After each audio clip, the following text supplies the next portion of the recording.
বন্ধুরা, আপনারা যদি আপনার হাতে থাকা স্মার্টফোন দিয়ে খুব সহজে অস্থির লেভেলের ছবি এডিট করতে চান, তাহলে আজকের এই ভিডিওটি দেখতে থাকুন।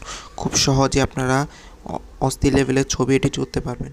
চলুন, ফার্স্টে আপনারা প্লে স্টোরে চলে আসবেন। প্লে স্টোরে আসার পর এখানে আপনারা সার্চ বারে গিয়ে সার্চ করবেন হাইপিক লিখে সার্চ করে দিবেন। সার্চ করে দেওয়ার পর এই অ্যাপটি আপনার চলে আসবে। এই অ্যাপটি আপনারা ইনস্টল করে নেবেন। ইনস্টল করে নেওয়ার পর আপনারা হাইপিক অ্যাপটি টাচ করে ওপেন করবেন। ওপেন করার থেকে যে ছবিটি এডিট করতে চান সেই ছবির উপরে টাচ করে দিবেন। টাচ করে দেওয়ার পর এখান থেকে আপনারা এই ছবিটি আপনাদের সামনে চলে আসবে। এখান থেকে আপনারা কি করবেন, অ্যাডজাস্টে টাচ করে দিবেন।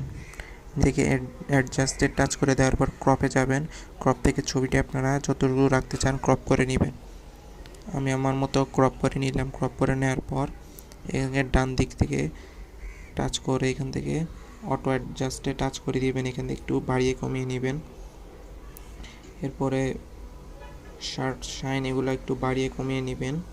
আমি আমার মতো কমিয়ে নিচ্ছি।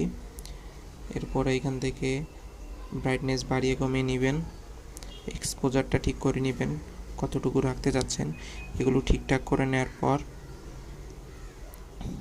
ব্যাকে চলে আসবেন। ব্যাকে আসার পর এখানে টিক মার্ক দিয়ে নিচে আসবেন। আসবে এখানে একটি প্রপ টিকতে হবে যে ব্যাকগ্রাউন্ডে আপনি কীরকম রাখতে চাচ্ছেন। আমরা এখানে ব্যাকগ্রাউন্ডে রাখতে যেগুলো এখানে লিখে দিচ্ছি। যেমন আমি লিখছি হলো রিভার লিখে দিলাম। এরপর আমরা লিখছি হলো সান লিখে দিলাম।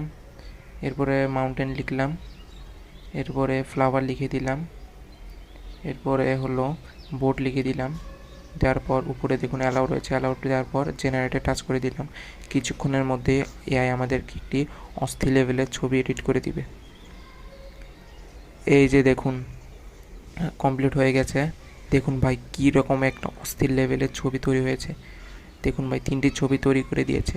আপনারা যদি আরও অন্যরকম চান তাহলে আগে প্রপের জায়গায় একটু চেঞ্জ করে অন্যরকম লিখে দিবেন, তাহলে অন্য রকমের ছবি তৈরি করে দিবে। ভিডিওটি ভালো লাগলে অবশ্যই চ্যানেলটি সাবস্ক্রাইব করতে ভুলবেন না। আর এটি সেভ করার জন্য ব্যাকে টিক মার্কে টাচ করে দিয়ে উপরে এক্সপোর্টে টাচ করে দিলে এটি সেভ হয়ে যাবে।